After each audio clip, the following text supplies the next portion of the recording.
Hello, everyone, and welcome to the Friend Leigh Show. I'm your friend. No, I am your host and friend, Leigh. I always forget that I'm the host of this show. So, how is everybody doing? If you are listening to this live, please go in the comments and tell me that you're here. Tell me why you're here. Are you here specifically for the topic that we're doing this week, or just because you watch the show every week, or why are you here? If you are here from First Day Pod, you are in the right place. I do stream there on Twitter every week.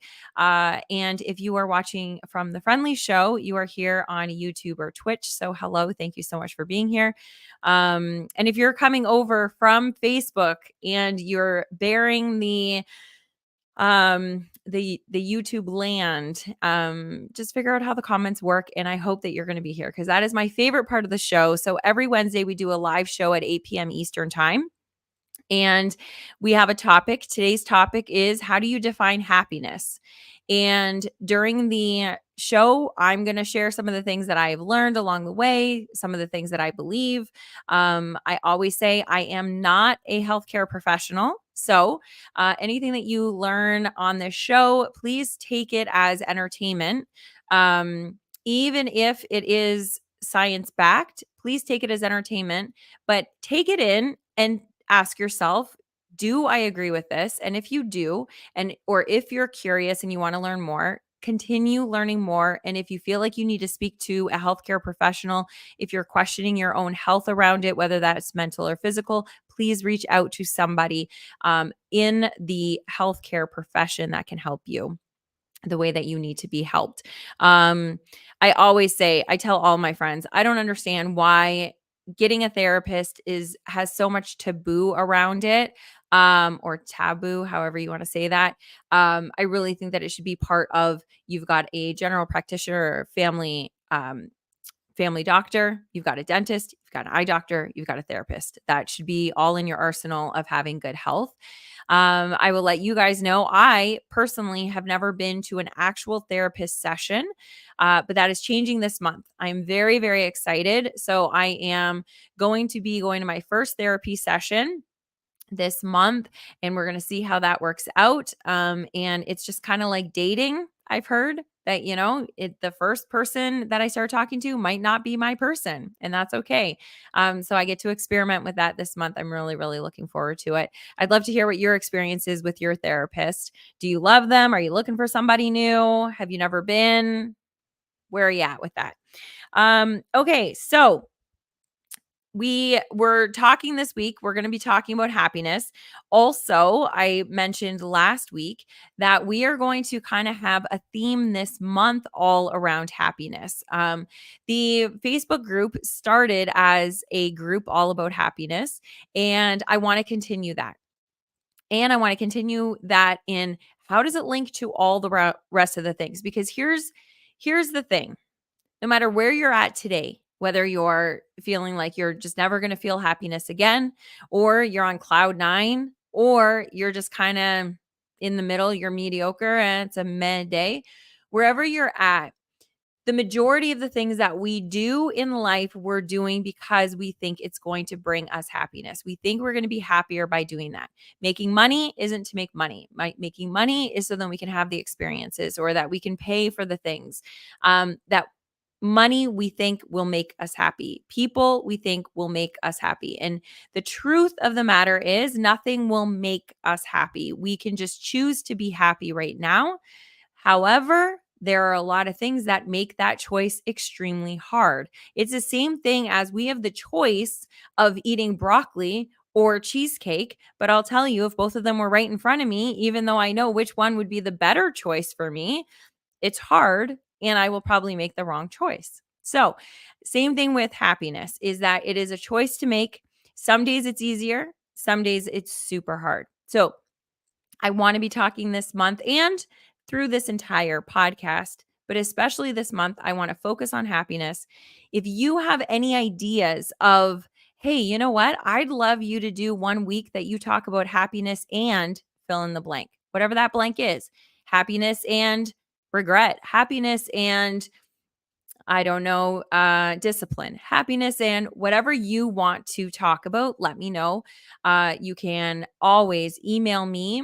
My email is thefriendleishow@gmail.com. And Leigh is spelled Leigh because that's my name. Okay. So I also wanted to let you guys know I was looking up because I was like, oh, I wonder if like May might be like happiness month. It's not. Uh, I was hoping to find something that May could kind of like I could tie it in and be like, okay, that's why we're doing it.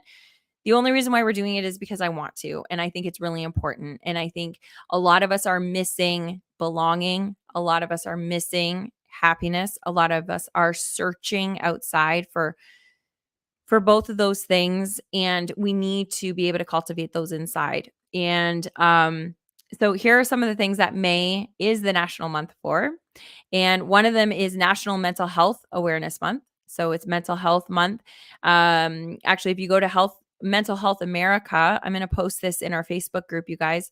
If you go to Mental Health America, they actually have a full web page dedicated to this, and they've got tools and all kinds of things. The theme for Mental Health Month this year is where to start. So they're going back to basics. And I think we all need that because it's nice to talk about like mental health and all the things that we need to do. But like if we've never really talked about it or never really explored it, then where do we start? And that is what the theme is this year. So I'm really, really excited about that. And then the other one, I mean, there's a million of them. It's like uh National Asparagus Month, American Cheese Month. There's all kinds of things. But the one that I really, really loved was the mental health awareness. I think it's super important, but also National Recommitment Month.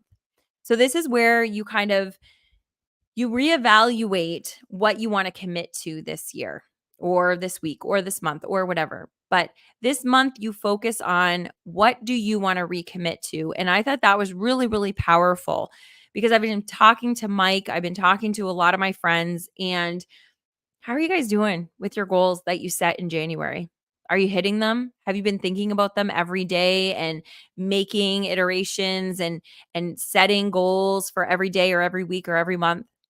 The majority of us haven't. And if we reflect back on all of the aspirations that we had at the beginning of January, for a lot of us, we've let life happen and we haven't been intentional. And that's okay. And that's why there's a whole kind of program around it in May for recommitment. So I ask you, what are what do you want to recommit to? And because of this month in the podcast, I want you to look at that with the lens of happiness. So what do you want to recommit to for happiness? Do you want to start cultivating that? Or do you maybe just want to start learning more about what happiness is? Or maybe you want to start exploring the things that you know bring you joy and you want to start exploring those things. These are all the questions that I would love for you to be asking yourself and for us to be exploring on the podcast, in our Facebook group, or even just you privately. If you're a private person, because I know we've got viewers right now that are watching and I have nobody in the comments, and that's totally okay. Um, but there's a lot of you guys that are private, and I'm so happy that you are here. And I always, if you're new to the show, hello. And the way that I kind of explain what my idea is of our Wednesday show is that I've invited you into my living room and I've invited my friends. I'm inviting you, my friend, and you've invited some friends, and we're all just hanging around our show, our living room, and we're talking. And today I want to talk about happiness, and who knows what the conversation will turn into. Because that's usually what happens when you're with me, that we're like squirreling all over the place, but it gets to where we need to be. And so whatever we need to be speaking about tonight will come up. And so I'm really, really happy that you're here. I will share a few things that I have kind of I'm a happiness coach, and I don't want you to think that that is the reason why I want to be talking about happiness this month. It has nothing to do with coaching. I actually don't really do a lot of coaching. I'm so knee deep into oh, Ed is here. Hello, Ed. Okay, so now let me show you guys. If you guys are new, this is my favorite part of the show. So when we're doing the comments, I just grab the comment and then I bring it up into the show and I read it to you guys. So Ed says, I found you. Ed W. Yes, that's the other thing is that sometimes in Facebook we had to put our name on there so then so I could see who's there. But Ed, actually, you don't have to do that because it's YouTube and YouTube is they know what's up. So I can see that it's you. And he says, recently I committed to learning about myself. Ooh, that is so exciting. That is so awesome. Um, Ed, okay, yes. So I'm so glad that you're here. I know that you're going to be vocal tonight, and so I at least I hope you are. If you're not, that's okay. If it's a quiet night, but I am so excited that you're learning about yourself. Recommitting to that or committing to that is really exciting and scary. It is sometimes when we start learning about ourselves, we learn things that we're just like, how does this doesn't really line up with what I thought I was.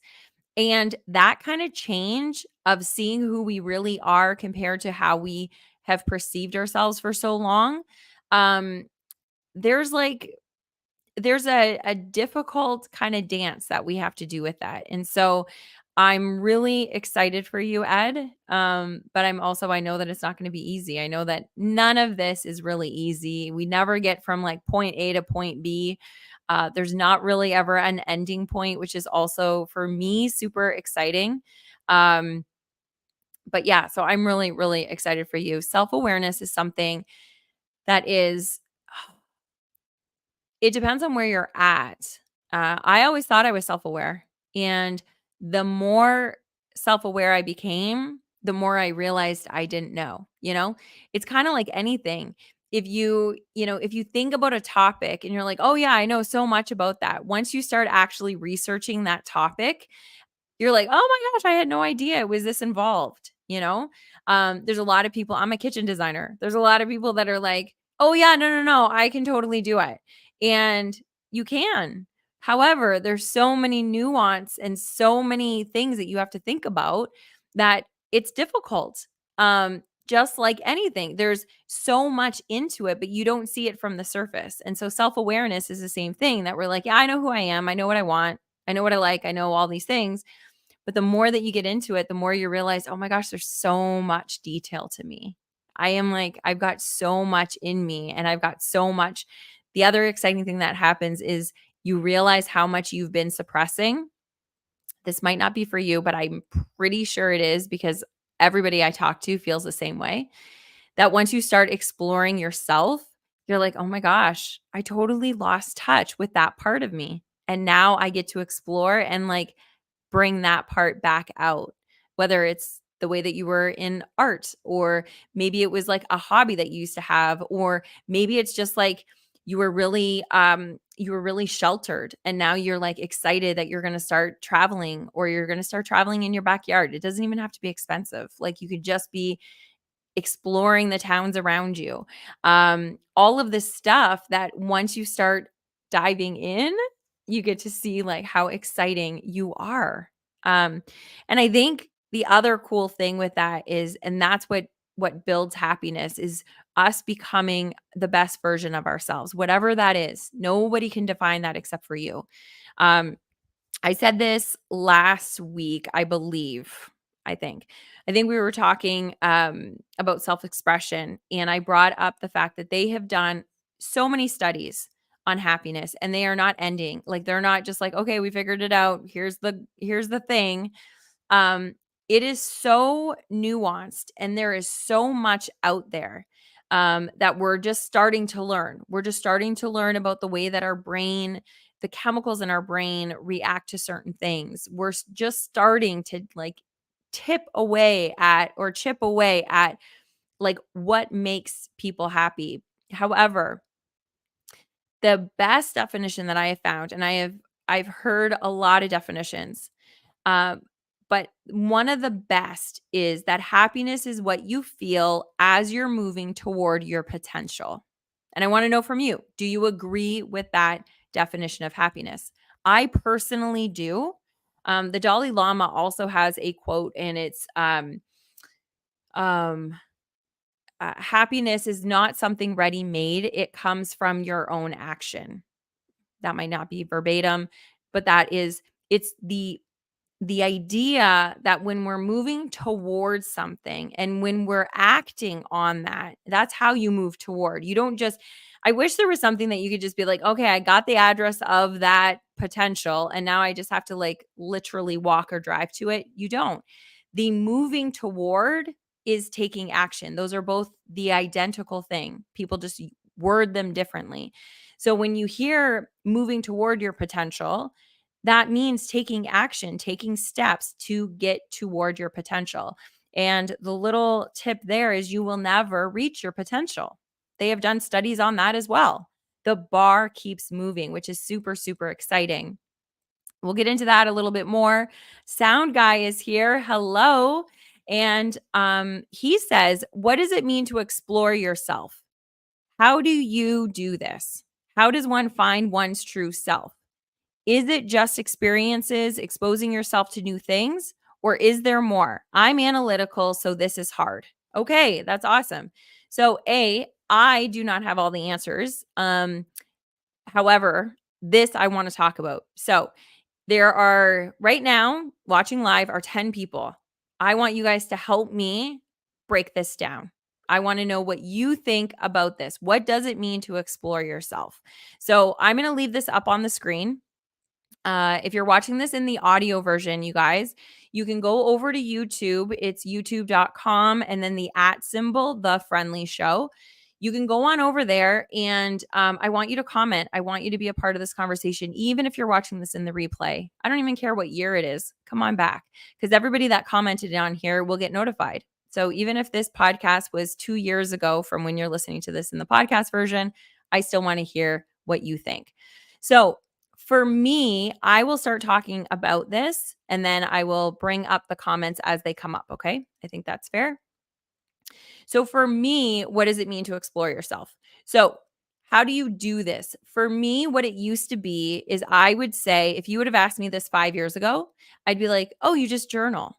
If you just journal, then you'll find so much about yourself and journaling with prompts. So that really is helpful because then you can get like a prompt, like ask yourself a question. So you can either go online and ask like, what are some journal prompts for me to become more self-aware? What are some journal prompts for me to be able to explore who I am and find out who I am? And you'll get some really good ones. And then you can each day, you can journal on that. And I recommend setting an alarm when you're journaling. Sound guy, I know that you journal. So this is not new to you. However, I always recommend that you set an alarm when you're journaling. The reason is not to stop yourself, but it's to not stop prematurely. So figure out how long you want to do it, whether it's, even just 3 minutes is great. There's a lot of people out there that do 3-minute journals, and they do every day, they do at least 3 minutes.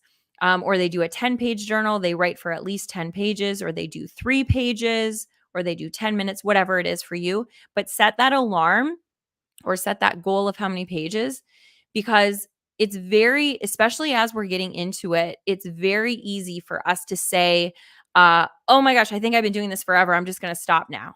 Right. Um, and you only did it for like a minute or two.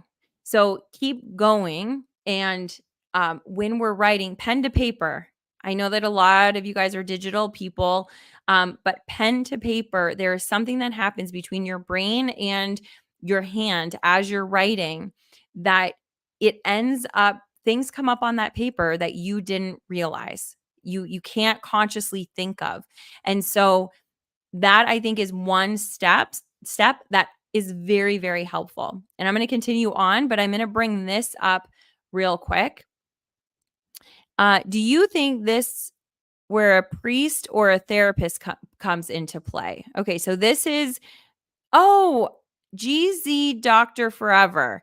Right. I remember you were here about a month ago, right? I remember you being here. I'm sorry. So my brain does not work well with like remembering names. And also with this, I can't remember. Was it because of, oh, shoot. Was it because of you're a games doctor? Okay. Tell me what your name meant. I'm sorry that I forget. But do you think this is where a priest or a therapist come into play? They are there to take in or absorb our problems because if we hold it in, it causes physical and mental strife. But then who do they go to when they hear sad story after sad story? Okay, this is really, really great. So there's a couple pieces in this. Sound guy, I'm going to come back to you for sure. I'm going to bring that back up. We're going to talk about it. But I'm going to jump into this because this is what you'd be doing if we were in the living room. I'd be like, oh my gosh, yeah, let's talk about that. But the nice thing is I have the reminder to go back to sound guy. I need that in my real life. I need like little flashcards to remind me where our conversations went. Anyway, so a priest or a therapist. So that's up to you. If you feel like your religion says, going to confession is something that is useful to you, then use it. Go for it. If you think that's useful. If you think going to a therapist is useful, go and talk to a therapist. I think that's really great. What you're saying about holding it in can cause physical and mental strife. That is 100% science backed true. We're reading a book right now in book club called The Body Keeps the Score. It is absolutely fascinating about how much pain and agony comes from holding on to resentment, trauma, all of these things. And so holding it in is one of the worst things that we can do. So having conversations or outlets like this, it sounds kind of trite, like, "Oh, well, I was just on this podcast and I was putting comments in there and like whatever," but you're in a community and you're being seen and heard, and I think that's really useful. So this can help you. Therapy can help you. A priest, if that's your thing, can help you. Absolutely. When you asked where do they go when they hear sad story after sad story, I know for sure. I don't know what priests do. I'm hoping that they, have a group of people or they have their own therapists that they can go to, or they have like a brotherhood of other priests that they can discuss with. Um, I'm sure that there is something in place. I would at least hope that there would be something in place because I know for therapists, even when they're going through their schooling, they are told that taking care of their own mental health is paramount because the burnout in any kind of like healthcare profession, but especially in uh, therapy where you're hearing traumatic stories all the time and you're watching the person relive it, it can really be detrimental. And so they need to have their own therapist. They need to be taking care of themselves, doing the self care that's really important, but having their own therapist is really, really important. Um, which also that means that if you are not a therapist or you're not a priest, but you're that person that people keep coming to you and you just have that personality that like everybody wants to tell you their problems, that's something that you should, even if you think, oh, I don't really need to go see a therapist. I think I got this, which you guys, I think all of us need a therapist. Truly, truly, truly. Um, but even if you're like, I don't think I need a therapist because I like everybody comes to me and I seem to handle everything fine and I'm okay. Go to a therapist so you can unload the things that you're hearing from other people. So then you're not hanging on to worrying about all the people that are giving you all of their stuff. And then just like journaling, I think it would be magic of what you see transpire in those conversations. So that's really good. I don't know if I answered all of that. But I hope I did. I think I did. If I didn't, GZ, go ahead and put it in the comments and ask more. This is my favorite part. So let's get back to Sound Guy. He was asking, how do you explore yourself? And what does that mean? What do you do? He also said, is it experiences and exposing yourself to new things? So we talked about journaling.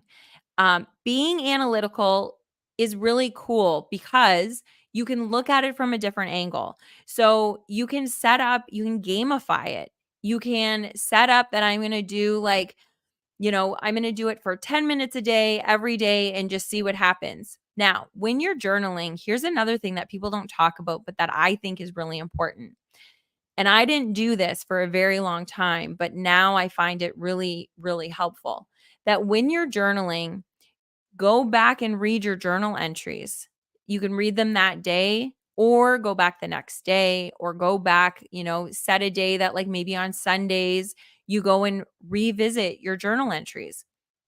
And one of the things that you'll probably like that maybe other people don't need, but this is something that I did, and you could probably do this digitally as well.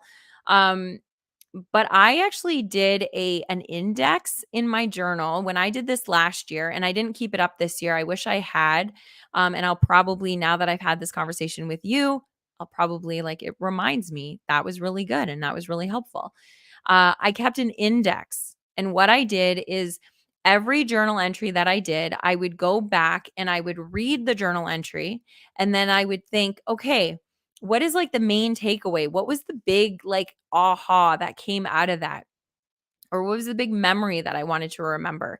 And I would go back and instead of doing an index just of a word, like it wasn't just worthy or you know, anger or whatever, it was kind of like a line of a summary of what that was.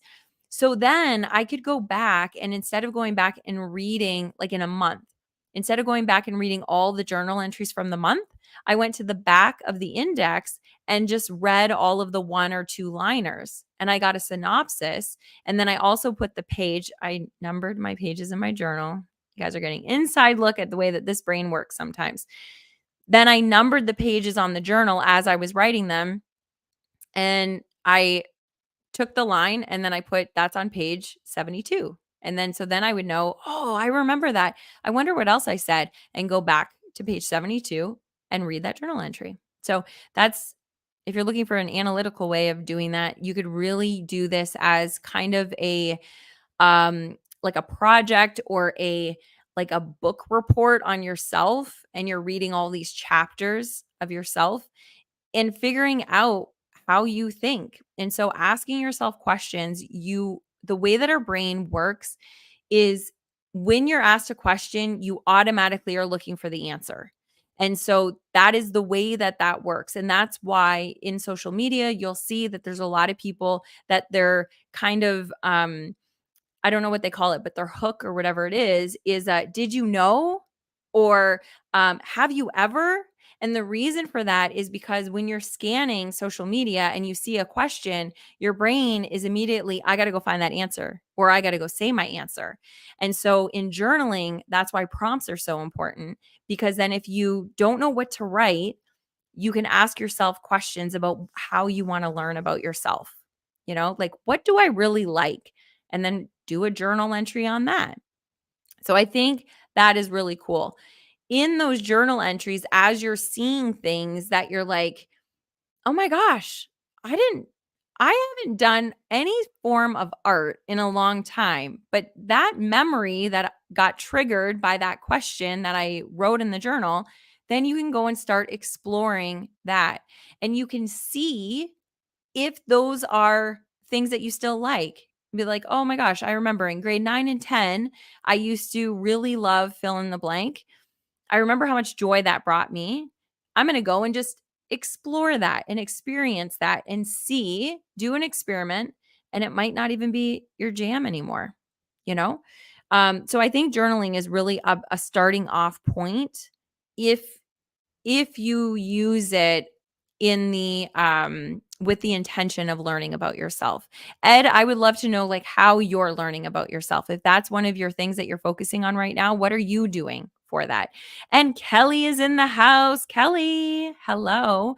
Um Kelly says, for me, um okay, so I'm not sure. There's two here. I don't know which one is which because sometimes they go up and down. So I think this is the order.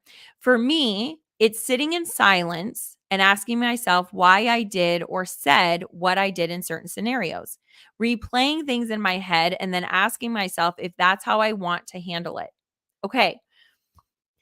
Okay, so you wrote something else. So let's listen to that and then we're going to come back to that. So Kelly also says, then if it's not how I wanted to handle it, I think about what made me choose that in that moment. That's a really great question. So now, Kelly, I want to ask you, do you find, okay, so Kelly also says, so in short, self awareness is how I explore myself. That's awesome. That is so, so awesome, Kelly. Thank you so much for sharing that. So now, she sits in silence and asks herself. So it almost sounds like kind of a meditation that we're doing. One of the things that when I read that, what I get triggered on, and maybe it's because I know the way that I would be, and this might have nothing to do with the way that you are, Kelly, but somebody else listening might also resonate with this.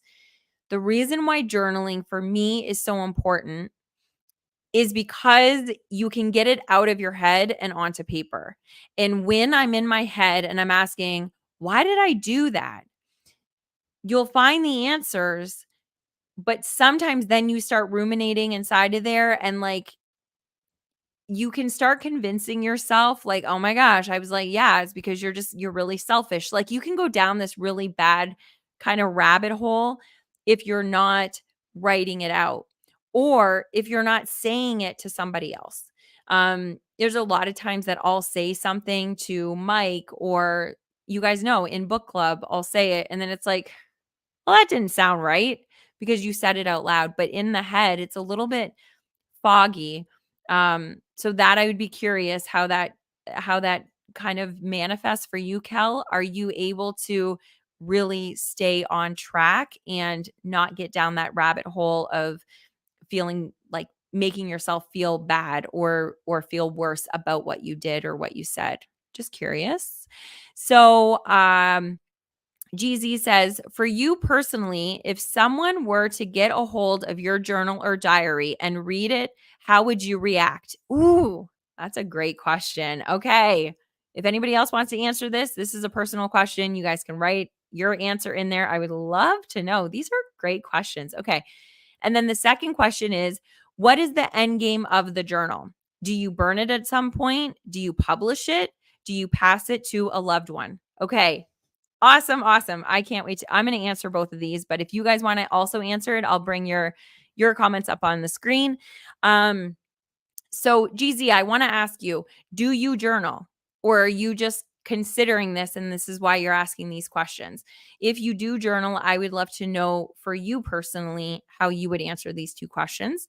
And if not, just let me know where you're at in your journaling game. So, for me personally, if somebody got a hold of it, immediately I'd be like, "Oh my gosh." Right? Like, it would feel awful for me. Immediately, when it first happened, that's what would happen. However, this is something that being in a relationship with Mike, I've really been honing in on this skill, and this has been really fascinating for me. So, I would probably be like, "Oh my gosh, all my inner thoughts are out there. Somebody has it. Is it gonna be published?" Okay? But then I would realize those are the truth. That is the truth. That is how I feel. And there is absolutely nothing wrong with how I feel at any given time. So, with Mike, what we talk about all the time is all of these things around like, "Oh, I can't tell so and so that because whatever, society when that's not the appropriate thing to say," or "It's not appropriate to say that you're upset with somebody because of this, because then it makes you look bad." And Mike is a big believer in however you're feeling, unless it's something that like you're just in a shitty place right now. And I've been that way that like I'm in a shitty place and I'm just like, everybody is annoying. Like today, I am like kind of at my end point at work because I have been working 12 plus hours a day for the last 3 weeks, nonstop, 7 days. It's been a grind. And I'm starting to get a little bit burnt out. And so today I work from home and my sister came in the other room. And normally I love it when I can like kind of hear her in there and she was listening to videos and I was like, "How dare she? I'm working so hard. I'm working so hard." And she's listening to a video. Now it was like 6 o'clock at night. Like, enjoy your video. And normally I would like burst out and be like, "Can you turn that off? I'm trying to work." And then I thought, "Wait a minute. That has nothing to do with she's not changing anything. She always does that. After dinner, she'll go in there and she'll watch her like videos or whatever. She hasn't changed anything. It's me that has changed and I'm irritable and I can't handle this." So then I stopped myself. I did not say anything. So when Mike is a big proponent on saying how you feel to people, it's first checking where are you at. Are you fit to be tied and like anything is bothering you? Then it's not necessary to like just berate other people or like tell people how you feel because it's not going to get anywhere, especially knowing that maybe tomorrow you're going to wake up, get a full night's sleep, feel better. You would have regretted saying something. But if something is actually bothering you to the point that you're also learning about that in the journal or that you're writing that in the journal and somebody were to find it, your husband or your wife or your daughter were to find it and read it, what I would want to make sure that happens is that we have a conversation about it because now it's like, okay, that happened for a reason. Let's do this. And yeah, you know what? I wrote about it because you pissed me off, but this is what happened. Like, let's talk about it.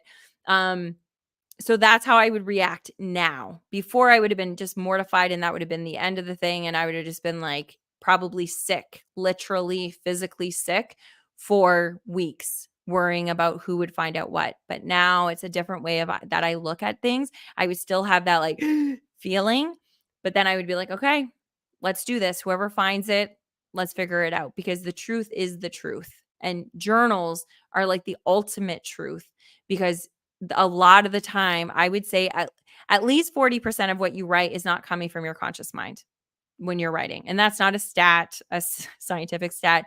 Just for me in my own personal, I know that once I start flowing and writing, 40% of what I wrote, I'm like, where did that come from? You know?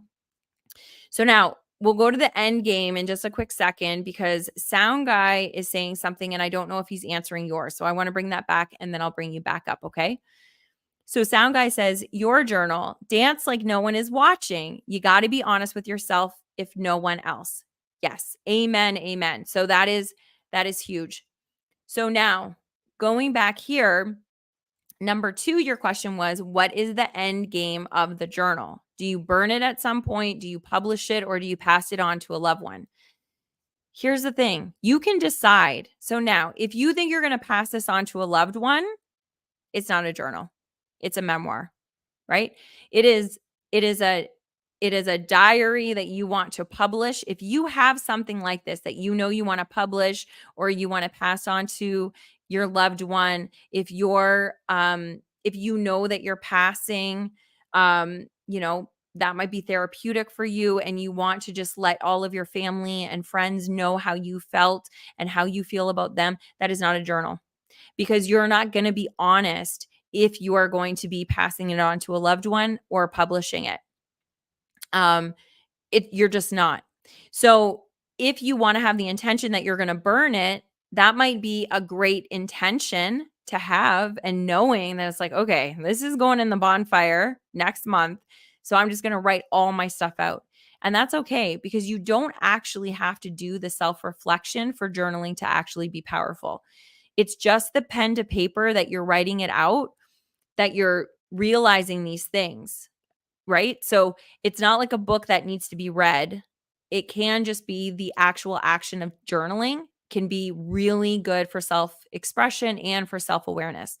So you could burn it, but I would recommend that if you're thinking about burning it, before you go to burn it, I would do like a quick scan of it and just kind of look. It's just kind of interesting.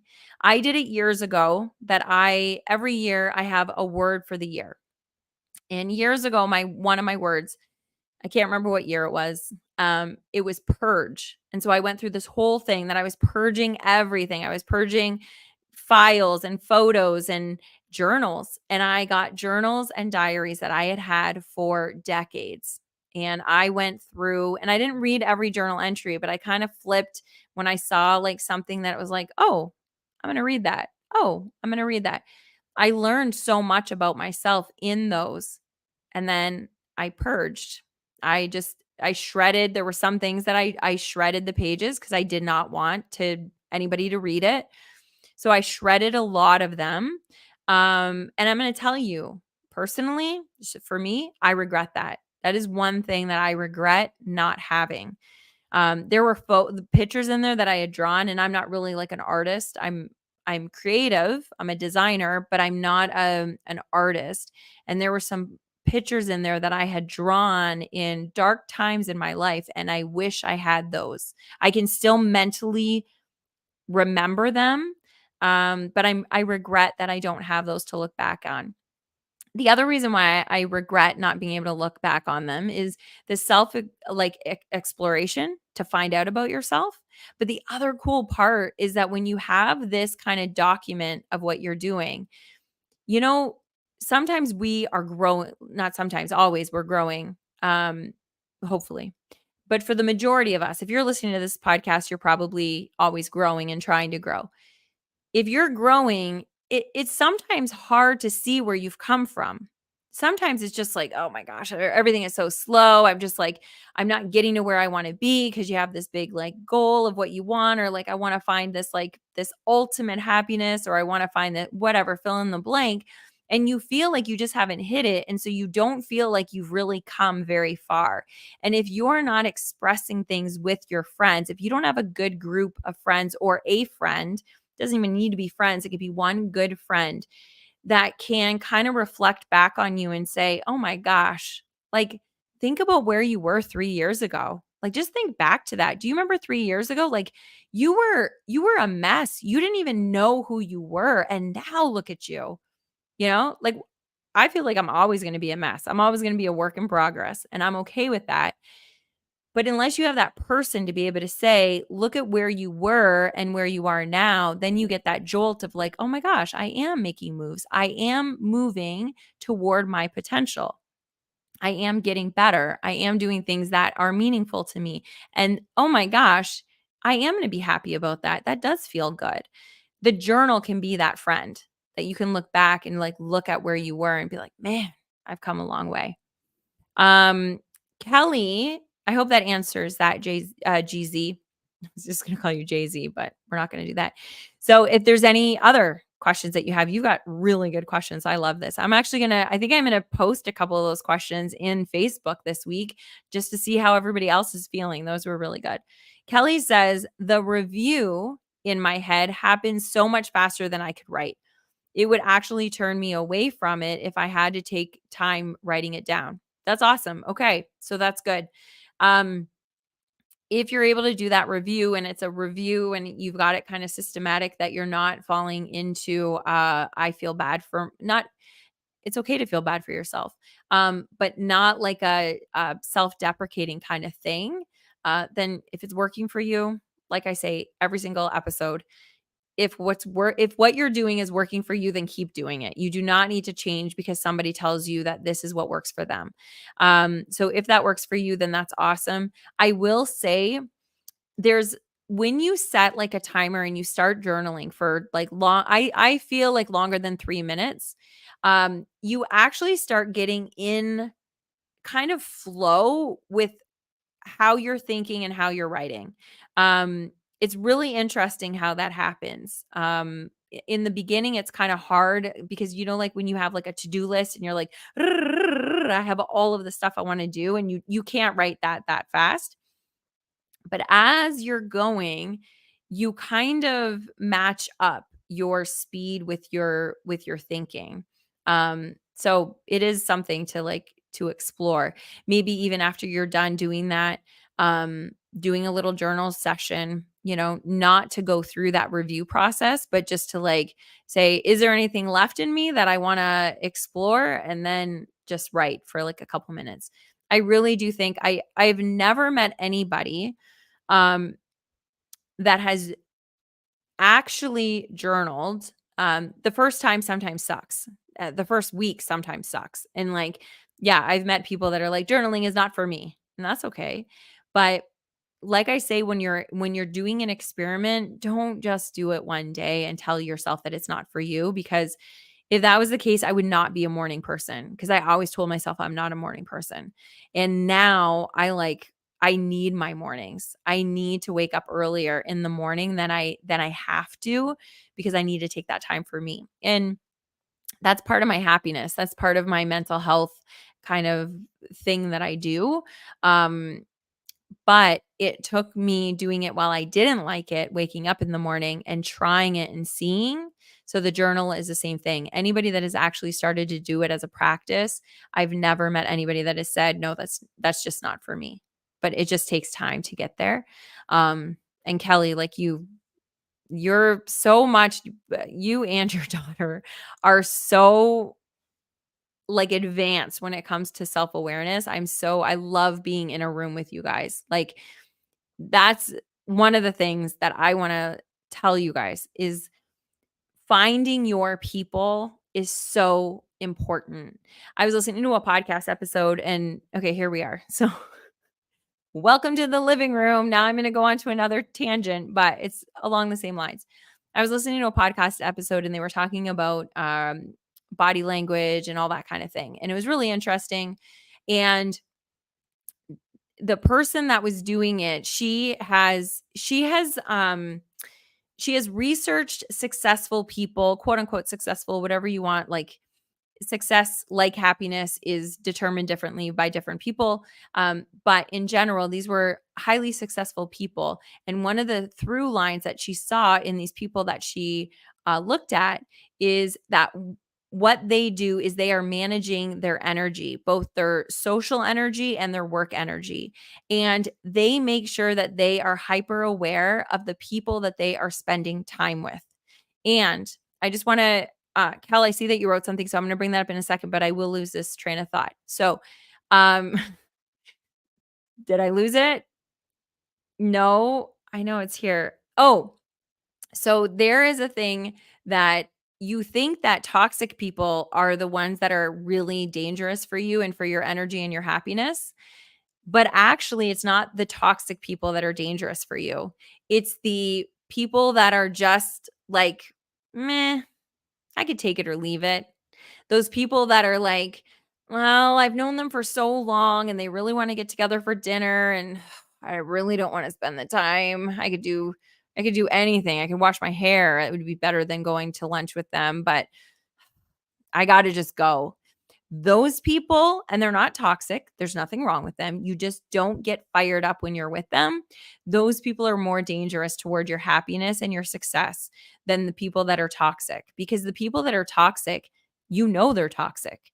And so you can get to a point where you're self-aware enough that you're like, "I'm not taking that in." So if your boss is toxic or your the guy that's in the office next to you is toxic or your boyfriend is toxic or whoever, you can choose to get out of that, change jobs, change boyfriends, change friends, change whatever. Or if they're family, you can just choose not to be invested in that relationship because you know they're toxic. But it's the people that are, I can't remember the word that she used, but if there are the people that are just that meh zone, and that's not what she called it. She had a word for it. I'm like almost brain dead today. I shouldn't say that because there are people that are brain dead, but you know what I mean. Those people that are just meh in the middle, those are dangerous. So I highly recommend that you get intentional about learning about yourself, and in that, feeling your feelings when people are in your presence. How do you feel when you're with them? Are they energizing you and building you up? Or not even, they don't even have to be building you up. Your energy builds up when you're talking with them. Or do you feel like you need a nap when you leave them? Um, so anyway, that was a total sidebar. I'm sure it was connected to something that we just talked about. So Kelly also says, "I'm not sure what you mean about it turning negative in your head." Okay, because it probably doesn't happen for you. I will give you an example in a moment. So she says, "I'm not negative to myself in my head." Okay, so see, that's why you are a unicorn. That is amazing. "And if I'm having negative thoughts, then I explore what is making me feel that way." Okay, so you need to take over this show and do an episode where you talk about that because that is so wonderful. That is where we all should be. So let's read it one more time together as a class. I'm not sure what you mean about it turning negative in your head. I'm not negative to myself. This feels like it could be an affirmation. I am not negative to myself in my head. If I am having negative thoughts, then I explore what is making me feel that way. That is gold, Kelly. And I don't know if you're laughing. I hope that you are. But for me, I will tell you what happens.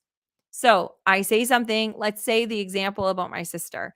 Let's say my sister was doing that video. It was annoying me because I'm annoyed by everything right now because I'm just tired and I just want to go to bed and I have things that I have to do. And so I yell at her and I'm like, oh my God, get out of this room. You're just annoying. Okay. She's not annoying. It's the video and everything else. But I say that and that's mean. And she leaves. And then I keep working. And then I think, so now I do this inner thing that you do, but I do it differently than you. I do, hmm, why did I say that to her? Oh my God. So now instead of saying, oh, it was because you were annoyed with what you were doing, you need more sleep, go apologize to her. And now in the future, maybe you can look at this differently. And before you blurt out what you're thinking, think about yourself first, right? That would be very great. That sounds like something that you would do, Kelly. What I would do is, oh my gosh, how is she even going to talk to you? I bet she's going to be mad. I should go and apologize right now. That was awful. Like, who are you? Why would you talk to your sister that way? That's how I would talk to myself. Then I would berate myself. Then I would probably start thinking about all the other mean things that I've said to people in times that I felt this same way. And then it would just spiral. And then I'd be like, oh my gosh, you're horrible. Like, you're just, frick, you're mean. You're a mean person. And then I would be drained and I would feel awful about myself. And then I would probably go eat like a cupcake or 2 or 10 and then feel bad about that. And then feel bad about the fact that I'm, off my course on that and that now I don't have any energy. And now that I've went down this rabbit hole, I haven't finished the work that I should have done instead of yelling at my sister. So that's the way my brain would probably go sometimes. And that's why I'm asking. That's why I'm asking. If you're staying in your head, how are you in your head? But Kelly, that is amazing that you don't feel that way. So, um, can anybody relate to me in what I just said, or am I alone on that one? I might be. Who knows?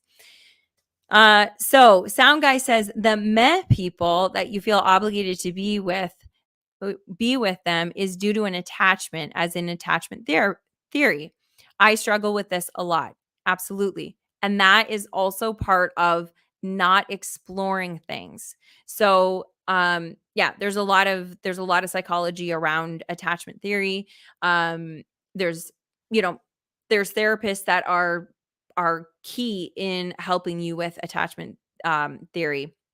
There's also all kinds of different types, this. There's also all kinds of very different types of attachment. It's not just, oh, you've got, attachment issues. There's different types.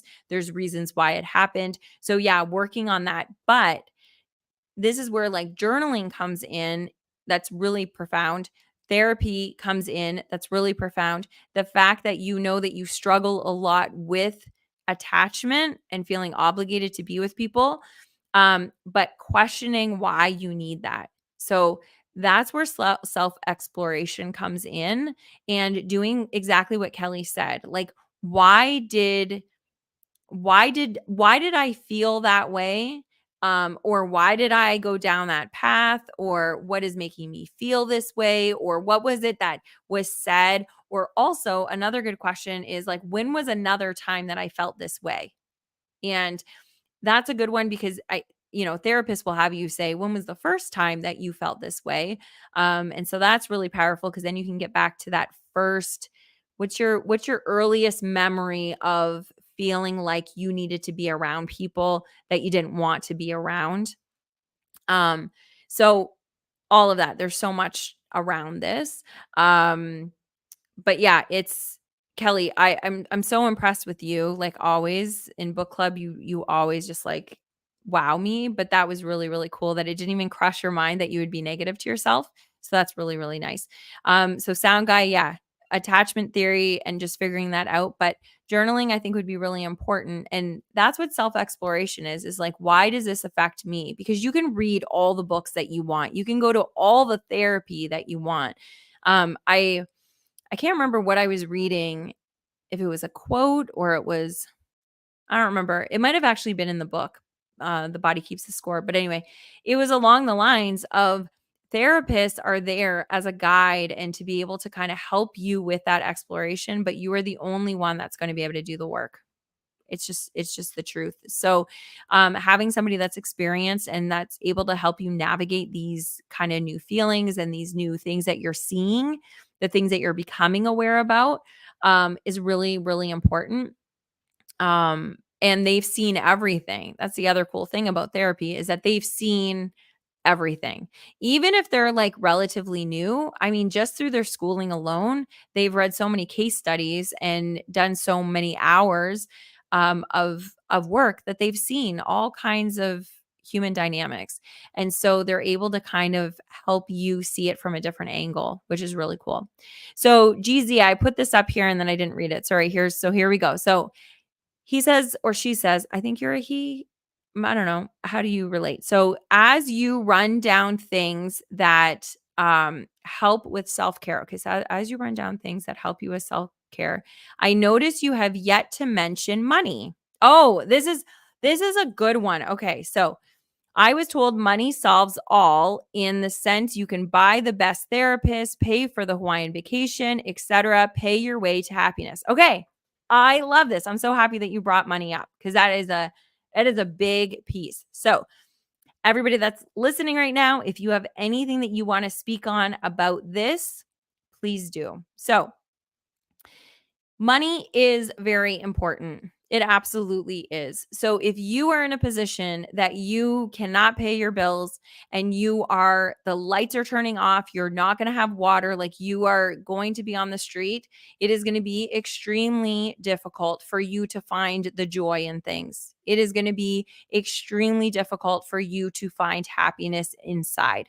Now, are there people that do? Absolutely, because it's a choice and it's possible. However, if you are that stressed that you are just trying to like figure out how to make money and how to not turn off the lights and how to pay your mortgage and or pay your rent or whatever it is, and you're in there, then you are in major fight mode. And it's very hard to be happy, because it's very hard for you to feel anything than being in that urgent space, right? Having money so then you can pay all your basic necessities will bring you more peace. It's just the way that it is. The truth also is that sometimes, depending on how you deal with money, more money can result in more problems, just different problems, right? There are a lot of people that are extremely wealthy that are extremely miserable, that are not happy. So, money itself will not bring you happiness. Fact. That's just not true. So, but the problem is, this is what's like just fascinating about society, is that we believe that to be true.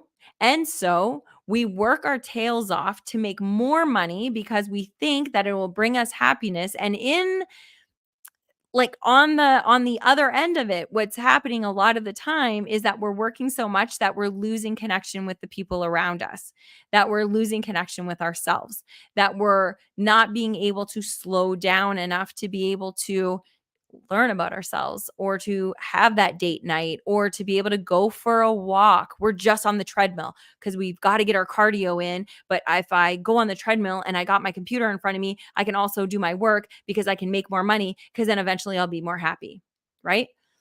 So money, it is not evil, as some people say. It is not the root of evil. It is also not the root of happiness.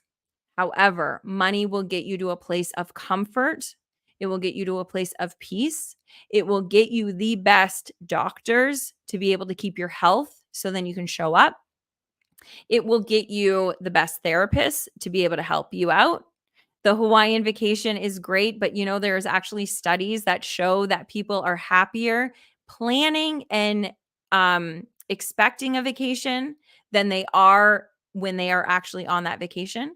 So they actually say, like, and I'm a big traveler, so I'm not telling you not to travel. If you have the means that you can travel, please travel, because seeing other people gives you a better perspective of the world. Seeing other places gives you a better perspective of how people are showing up.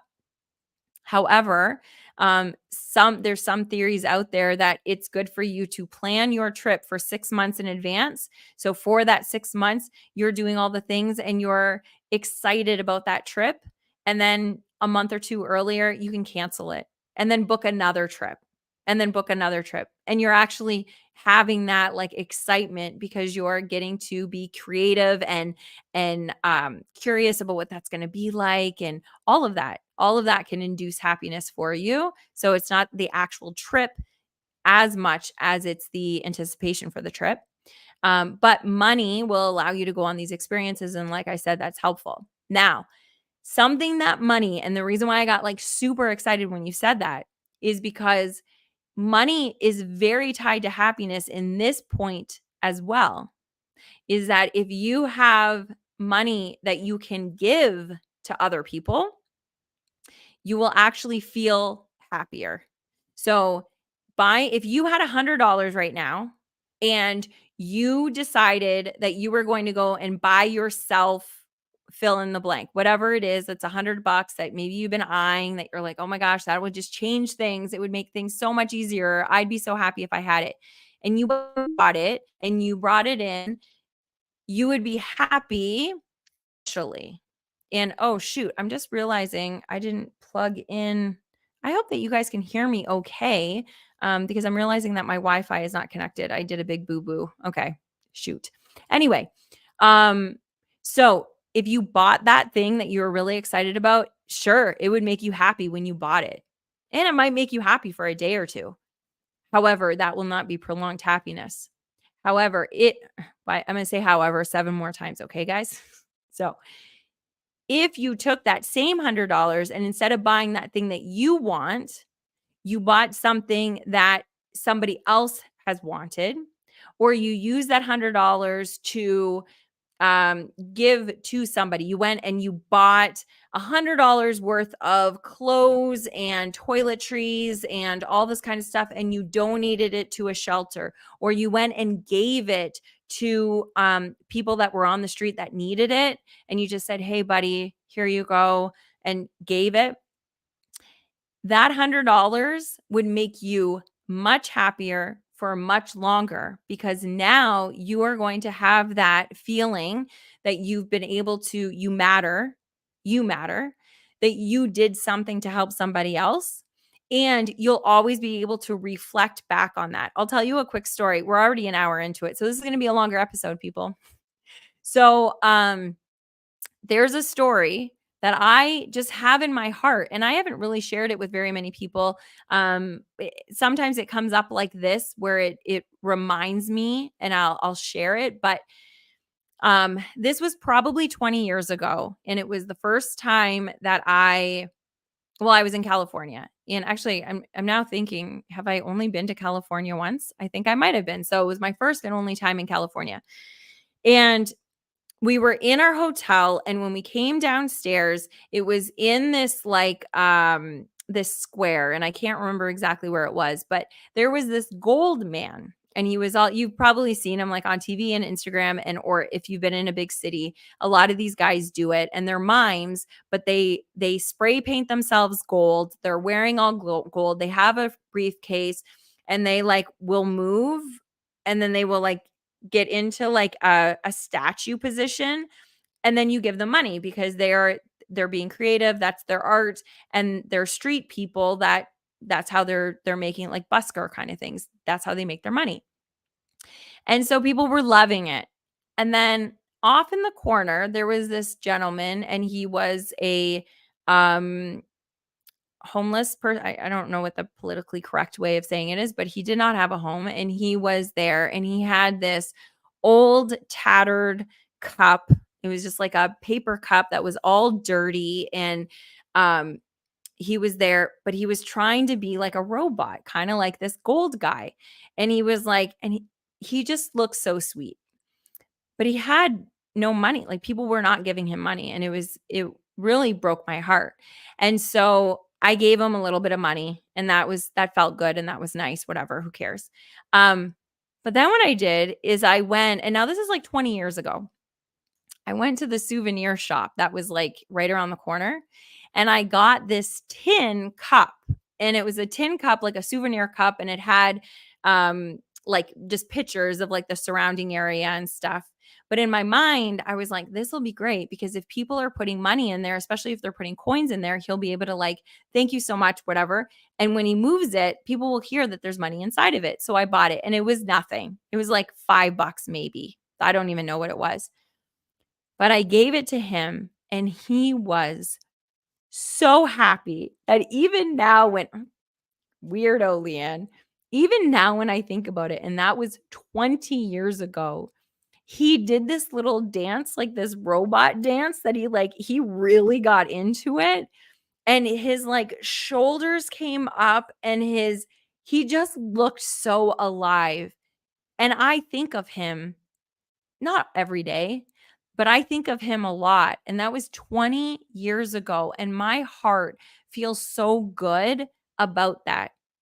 Now I've bought shit for $20 or $100, $1,000 that I thought would make me happy that I don't even use, or I just don't even care. I don't even think about it anymore. You know what I mean?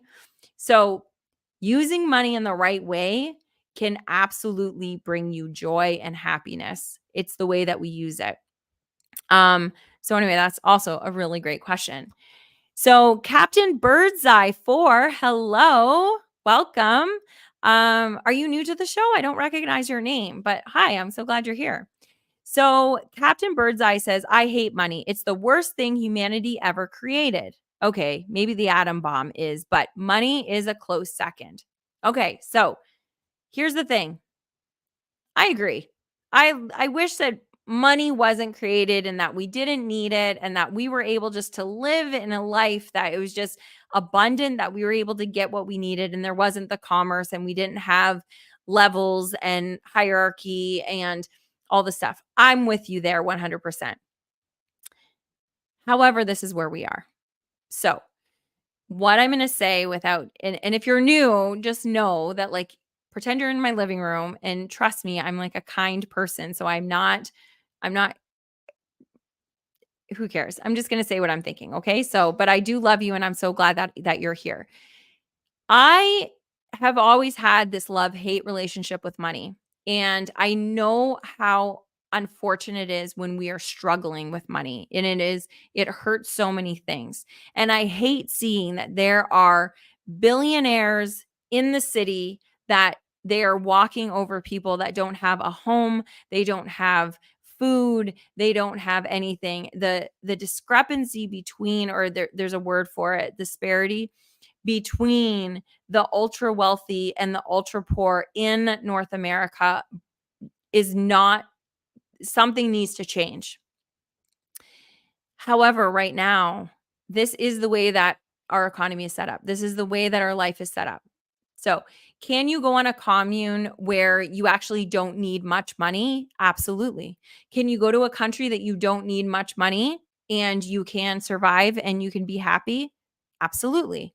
Are there ways for you to be able to get food and, go to a farm and work the farm in lieu of money? You would get food and shelter? Absolutely. So there's ways of doing it and not needing the money. What happens is like when we're saying, I think it's one of the worst things, it's kind of like a friendship. And this is going to sound really woohooey and this is going to maybe turn you guys off and be like, oh my God, she's one of those, but it's just true. It's kind of like a friendship. If I kept telling you, I hate you, you're the worst thing that ever happened, would you want to hang out with me? Absolutely not. You would not want to. And so it's the same thing with money. If you hate it and you think it's the worst thing that ever happened, you are going to have a hard time making that money. You are going to have a hard time earning it. And if you have a lot of money right now, if you happen to be very wealthy, because Captain Birdseye, I don't know who you are, you could be one of those billionaires and you could also hate money and think it's one of the worst things that were ever invented. but it's hard to hang on to, and it can slip away from you very quickly if you don't have a good, respectful relationship with money. Same thing if you don't have a good, respectful relationship with people, if you don't have a good, respectful relationship with yourself. Like, we have to have this mutual respect. And it's the same thing with money, because money is just energy, but we need it to be able to do the things that we want to do. And like GZ was saying, we need it to be able to, get the therapy and do the things that we need to do. There's communities that work on the barter system, that they're still around and you could still find them. So if you really wanted to get away from it, you could. But if you're going to choose to live in a community that is based around the dollar, then I would recommend that you start journaling or figuring out how you can have a better relationship with money, and starting off with not saying that you hate it. Okay.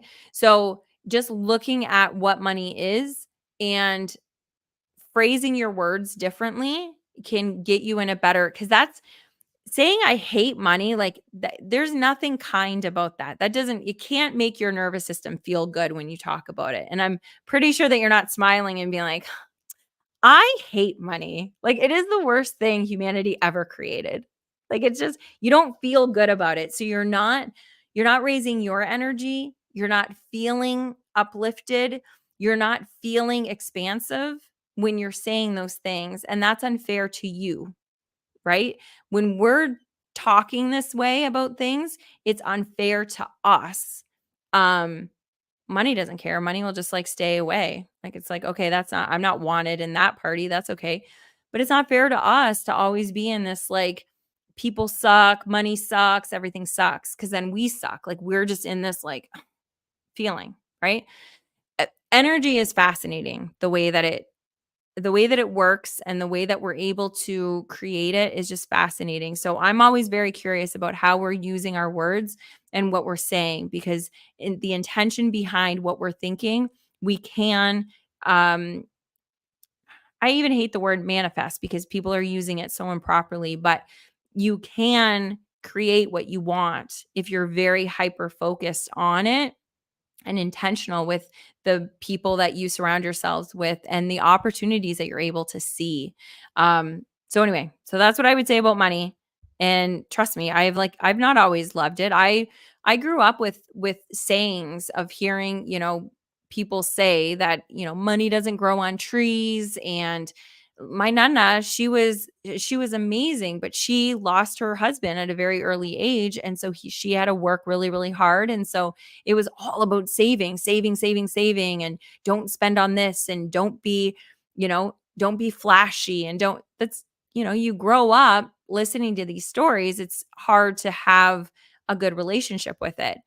Mind you, there's part of our family that's doing really, really well, and then there's part of our family that's doing really, really poorly, and there's part of our family that's right in the middle. Um, I feel like I'm one of those that are right in the middle because I had a bad relationship with money.